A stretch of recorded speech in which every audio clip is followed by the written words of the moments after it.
Mordecai, witness the rig juice. Dude, I don't think you should drink that. Whoa. My face feels like magic. Dude, wanna taste? Hello and welcome to review number 2. Number 2. This is going to be a review on Season 1, Episode 1 of Telltale's most beloved series, The Walking Dead. Many of you have heard of The Walking Dead from either the television show or the game, or even the comics. I'm just gonna put it out there, I'm a huge Walking Dead fan. I played every season, watched every episode, and read every single comic of the series. I love this series, however I'm also not blinded by this either. When I see something that I feel isn't right with the series, I'm gonna let my opinion be heard. Why? Because as any series and anything, you are going to have missteps. You'll see as to why I say that when we get later into the series. But right now, I'm just gonna tell you, I think Season 1 is just amazing. Just impeccable. I love this season. In fact, really, the only reason I want to review Season 1 is because I want to review Season 2. The only reason I'm not choosing to do that is because it wouldn't really make sense for me to just start with Season 2. So I'm planning to review all of Season 1 by each episodes and then move on to Season 2. First off, I want to explain what The Walking Dead is as a game for those of you who haven't played this game. Basically, The Walking Dead is controlled like a point-and-click game. You can move a cursor around and perform certain actions with it. Yeah, it's not the greatest gameplay in the world, but it really isn't about the gameplay when it comes to this game. This really is the main gameplay mechanic when it comes to action sequences. And yeah, sure, like I said, it's not the best gameplay you will ever play. But it works for this game and doesn't go overboard when it definitely could in certain sections of the game. The other half of gameplay is the most important part of the game, and that's making hard decisions. Basically, the game kind of presents the character to you in the way that you have a choice of what he says. I mean, not literally word for word, but with 4 options of different dialogue. Yeah, sure, not all the things you choose really matter, but certain things that might make a certain character trust you will change up the dialogue in certain parts of the game. I know many people might not think of this as a big deal, but it really is, because this makes the world of this game feel authentic. It's not really about the little change it makes to certain dialogue, but more about the real feeling to it, making you feel very in tune with the game. There are also certain moments in the game where you will have to make a very tough decision. Whatever that decision may be will lead up to a different part of the story in the game. I hate to say this, but I feel like this isn't the greatest feature in the game, and I will tell you why. For example, when you have a choice of saving Doug or Carly, the result is going to end up in the same way as if you save either one. The one you saved is going to die later on in the game, because the game has to lead up to the same situation in the plot. In my opinion, this makes the game a little too predictable at times. Look, these are hard decisions to make in the game when it comes to saving a certain character, and after you do save that character, you know as you go on something is going to happen to that character. These are basically the main gameplay aspects to this game. They may not seem like much, but they really work due to the great story and writing in the game. So basically what I'm going to do next is talk about everything that happens in this episode and how I feel about it. So I'm just going to say right now, spoilers. So you first start off as a man by the name of Lee Everett. We know nothing about this character, all we know is that he has been arrested and is in the back of a police car. The cop gives us a vague description of what Lee did, but we definitely don't know most of the details until later on. As they continue to drive, you notice that something is definitely not right. Ambulances and cop cars are flying down the street and something weird is definitely going on. As the cop keeps yapping, you suddenly see something in the road. You try to yell and get the cop's attention, but it's too late. You hit this unidentified thing and go tail spinning off the side of the road. You wake up to see that the cop is not in the car. You break out of the car to see the cop more than likely deceased. But from what? You reach down to get the keys to undo your handcuffs, and the game trolls you. Look! It trolls you! Those assholes.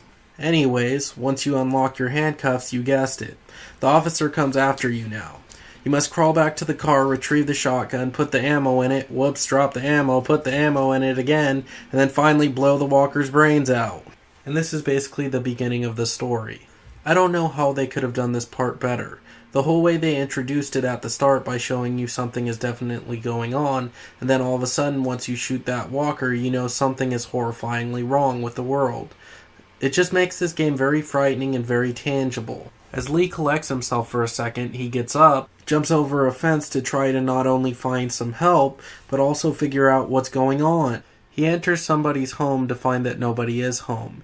He finds a walkie-talkie and then he listens to the answering machine. 3 new messages. Message 1, left at 5:43 p.m. Hey, Sandra, this is Diana. We're still in Savannah. Ed had a little incident with some crazy guy near the hotel, so we had to get him back to the ER and have it checked out.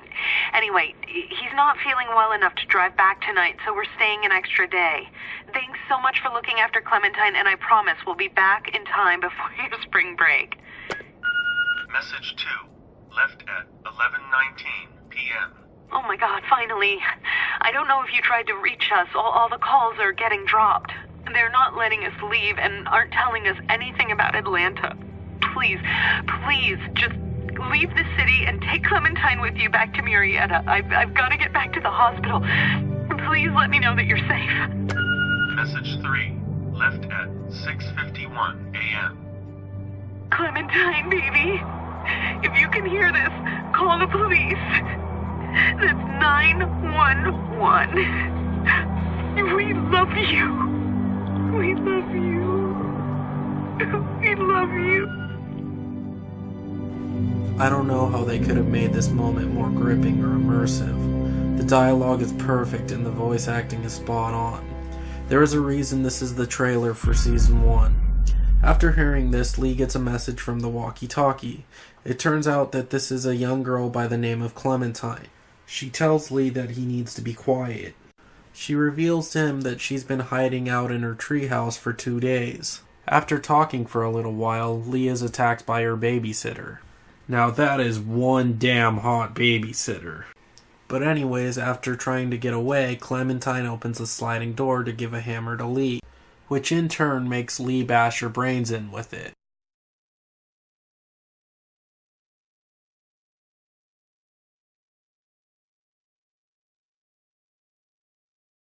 Yeah, that's hot.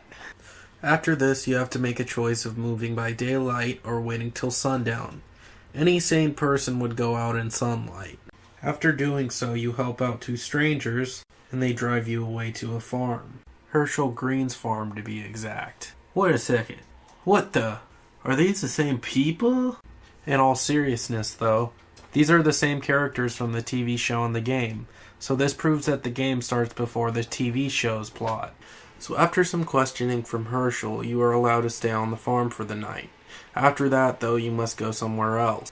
You meet a person by the name of Kenny who is also staying the night at the farm with his family, Duck his son, and his wife Katja. You'll learn more about him later on. So during this time, you help Herschel's son Sean, the one person you saved during the day, cut some board for the wall they are making. After this, you go talk to Herschel for him to question you. This is actually a very important part because this is more digging into what Lee did and the reason he was in the cop car. Before the conversation gets more heated, you hear a yell.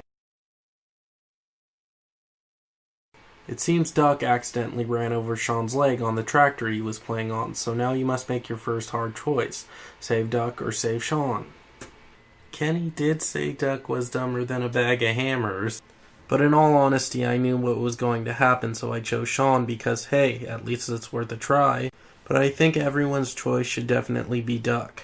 Sean will die either way. After this, Herschel kicks you off the farm.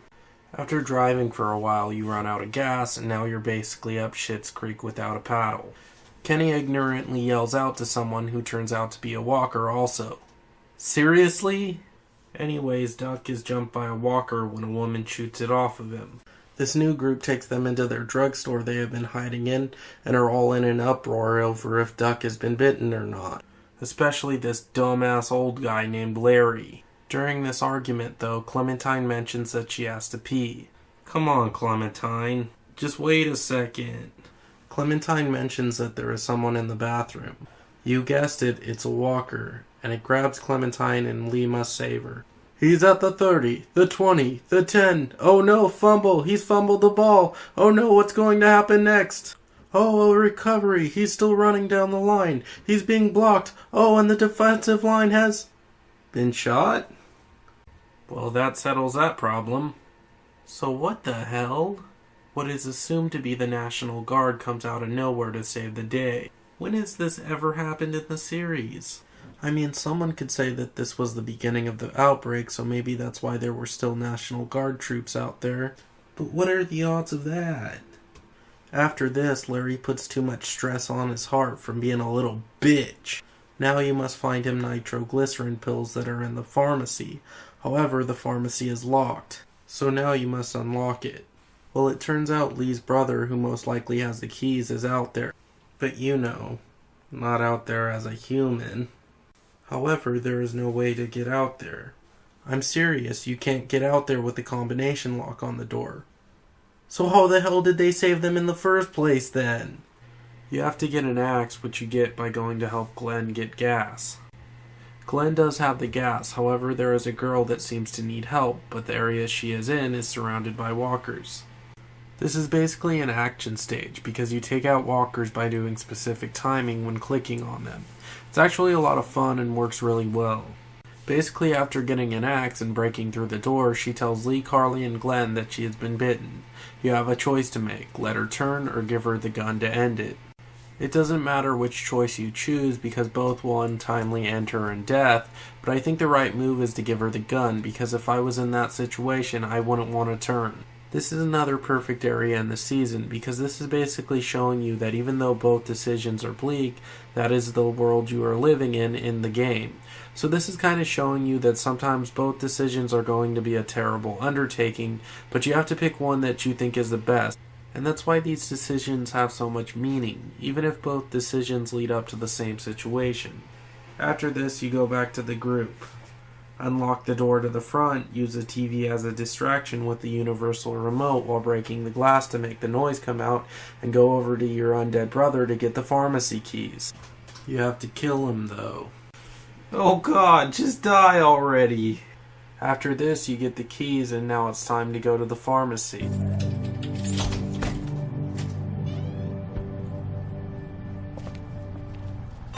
Oh no. Fuck. Well, we're fucked. We must protect this place now. Now let's see, Doug or Carly? If you guys chose Doug, you should feel ashamed of yourself. It sucks either way, sure, but come on, Carly's a woman, you gotta save her. Oh no, not Clementine again. Get off her, you bitch! I swear to God, I'm going to feed you to the walkers! Say what you want about Kenny, but he did save your ass here. Thank God we're through all that chaos.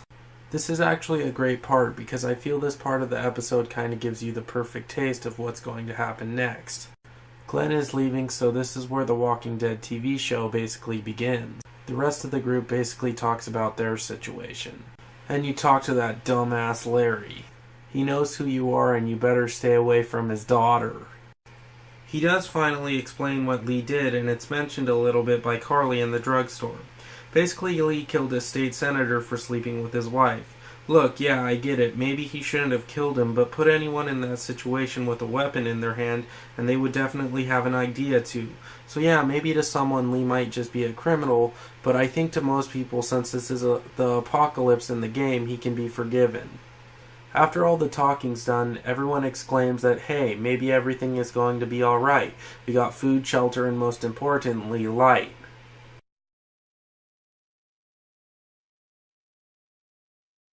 This has got to be one of the best bleak endings to an episode in the series. Overall, Walking Dead Season 1, Episode 1 is a perfect start to this season. It's bleak and foreboding and does the start of the apocalypse perfect.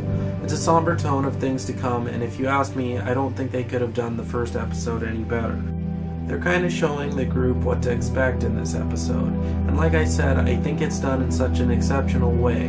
It doesn't feel like this episode was meaningless, even though I think it could definitely be perceived that way because, well, it's the first episode, and it's just starting to put the whole season into perspective. But thanks to its excellent character development, writing, and outlook, it starts the season off very, very strong, and that's why I give this first episode a 9 out of 10. Yeah, you know what, it's probably an hour and a half of gameplay, but it's extremely memorable, and I just love this episode. We're off to a good start. I will see you for the next review of episode 2.